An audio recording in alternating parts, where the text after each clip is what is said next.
Welcome back to another YouTube video. As I said in the previous one, I was wanting to do a little bit more value, a little bit more education, and that is exactly what we are doing. Obviously, a little bit different now to the last one. I'm in my sister's room, who's 13, because pink and different animals and stuff are not really my cup of tea. But this video I want to talk a little bit more about what I would be doing if I was to start again on my fitness journey. So it's been 7-8 years now of training.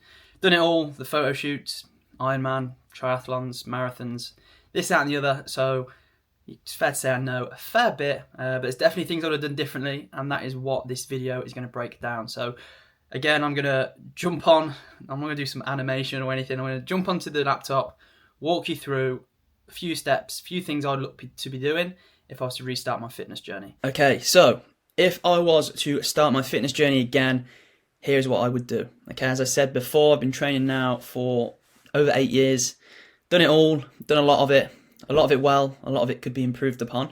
So if I was to talk to almost like my previous self, this is some of the advice I would look to be given. So as I've said, been training for 8 years, used to follow men's health magazines and follow the workouts off people that were in really good shape, like Ryan Terry, and then wondered, why don't I look like him? I'm doing his workouts, but why do my shoulders not look like Ryan Terry's shoulders?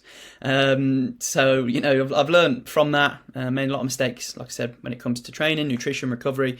I used to train 6 days a week. Some days I used to train twice in the gym. So I'd do like back in the morning on its own, and then arms in the evening on their own. Or I might do chest in the morning on its own, shoulders in the afternoon. I've done it all. 1 set per exercise, all out sort of training. 5 sets per exercise, high volume, as much pump as possible.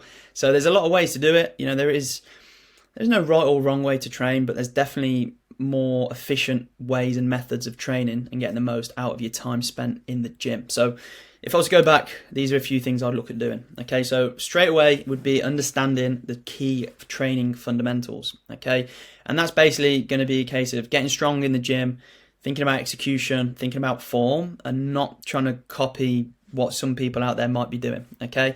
Because there is a lot out there in terms of on YouTube, social media, obviously like TikTok, Instagram, of exercises to do, this, that, and the other, when in reality, just get good at the basics, okay? If it was me, I'd be starting off training 3 to 4 times per week in the gym, focusing on our compound lifts, getting strong each session, thinking about form, you know, not just moving weight from A to B and getting caught up in it, who's got the biggest ego, but more a case of, right, can I get stronger? Am I focusing? Can I feel the muscle I'm trying to train? And ultimately, over a long period of time, can I look to ramp things up with progressive overload? So get strong, obviously enjoy the sessions as well. Enjoyment's going to be a high one. If you don't enjoy it, you're not going to stick to it. So enjoy your sessions. Make sure you're recovering as well. More is not always better, as I spoke about before. So yeah, number 1 would be understanding of the key training fundamentals. If we look at number 2, would be understanding nutrition. Don't know why I've not got a photo there, but for me, nutrition is going to be your best bet. I used to believe that after a gym session, this was it back in the day, if you didn't consume a protein shake 20 minutes after your gym session, that gym session was pointless. So I remember having to get picked up from the gym by my mum and telling her to bring me a protein shake. And if she didn't, I'd be wounded because I thought that was my session done. I thought that was it. What was the point in that hour workout? It's not the case. But your nutrition is going to be super important. Protein wise, you know, 1.5 to 2 grams per kilogram of body weight. So if you're 80 kilos, around the 160 grams of protein. And as I've said about here before, keeping it mainly whole foods. So for the protein aspect, it would be like poultry, meat, fish, eggs, Greek yogurt, that sort of thing. Carbohydrates I prioritise before and after my training session, so a large portion of that would go into fueling my sessions beforehand and then helping with the recovery after. So that could be things like rice, pasta, sourdough, oats, fruits, vegetables, that sort of thing. Faster acting stuff like honey's great. I would stay away again from like cereal bars, etc. It's just not going to make you feel great. I'd rather go for something a little bit more on a whole food base as opposed to something like cereal, etc. Fats in other meals of the day would be spread across the day. So I'll be going protein, fat for the majority of my meals. Fats are super important. I used to think that eating fat would make me fat. Not the case from a hormone perspective. It's going to be crucial from a satiety perspective. It's going to help keep your cravings low. And also it is going to help with brain health, having enough fats in your diet. So that's what I'd be having. And like I say, fats can come from Fattier cuts of meat, so thighs, for example, chicken thighs, salmon as well, eggs, oils, nuts, avocados. Now, if I was to go back, I was very transfixed on being 8% body fat, looking lean, looking like these people I aspired to be like, when in reality I had nowhere near the muscle mass I needed to get anywhere close to that. So yes, if you were to diet down, you would get leaner and you'd probably look better. But for me, if I could go back, I would spend as much time as possible, especially in the start of the training phase, to be in a small surplus, aim to get stronger, aim to add as much muscle mass as possible, especially in that first year of training where adaptations are going to happen a lot. You're going to make a lot of progress, probably the most amount of progress you're going to be able to. Put yourself in a surplus where you're in the best environment to gain muscle mass, as opposed to trying to drop body fat, because believe me, later on down the line, you're going to want as much muscle as possible. So prioritize that in that first sort of year of training.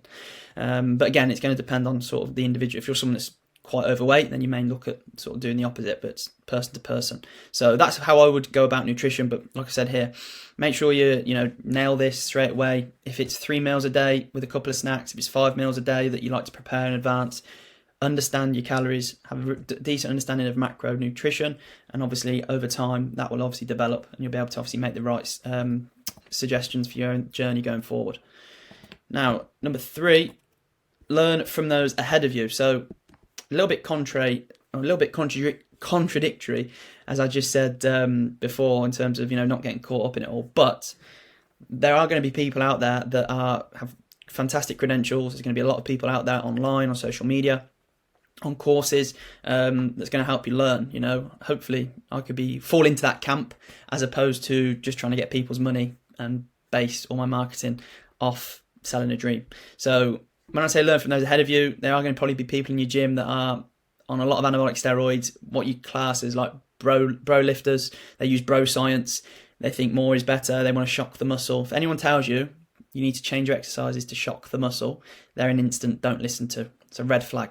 Okay, but when I say sort of people with who are creditable, think about people in the industry who are giving information out that are valuable, are actually helping you. If you're listening to someone, you're taking on board their advice and you're seeing progress, then chances are what they're saying is going to help.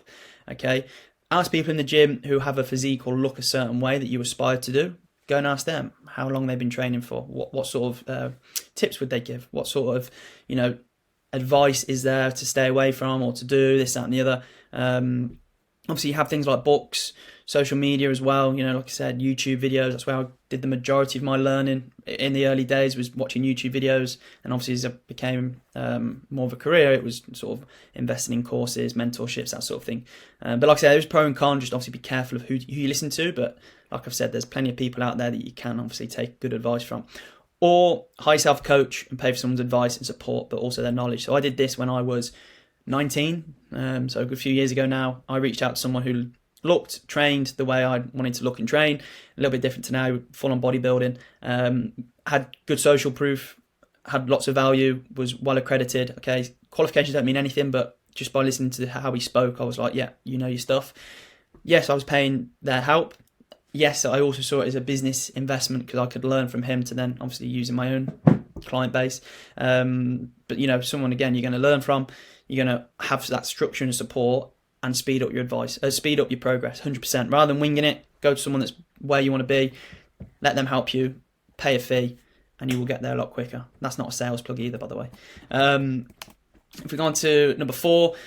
Like with anything, you got to give it time. Okay, building muscle will not happen overnight, unfortunately. So for those of you that are like, yeah, I'm adding a kilo a week, majority of that's probably going to be body fat, probably going to be water weight, majority, then body fat, and then a tiny amount of muscle mass. Okay, so you've got to give these things time, because most things worth having obviously take time. So like I've said here, see it more as a compound effect. Okay, little by little, keep going to the gym, keep getting stronger, whether it's a kilo here, an extra rep there. Over a period of time, these will obviously add up, and over years and months, your physique will develop and change. It's not going to happen overnight. However, look at 2 years' time, look back and see, wow, that compound effect has really added up.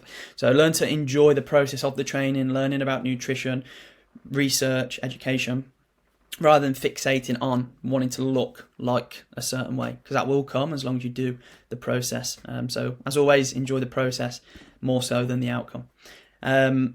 Number 5, and the final one, is don't compare yourself to others. Okay, again, very easy to do. Social media, even like people that you might know, but there's a whole host of things that can really, have an effect on someone's progress. Now, it is great to obviously aspire to be like someone or to look like someone if you use that as motivation, but we are all in our own race, okay? Because everyone is on different paths of their training journey, genetics as well, like for a lot of top bodybuilding competitors, physique orientated, genetics are going to play a large portion of that. It's like basketball players, a large portion of that is going to be from your genetics. So everyone's going to be different, people's time that they can spend training is going to be different.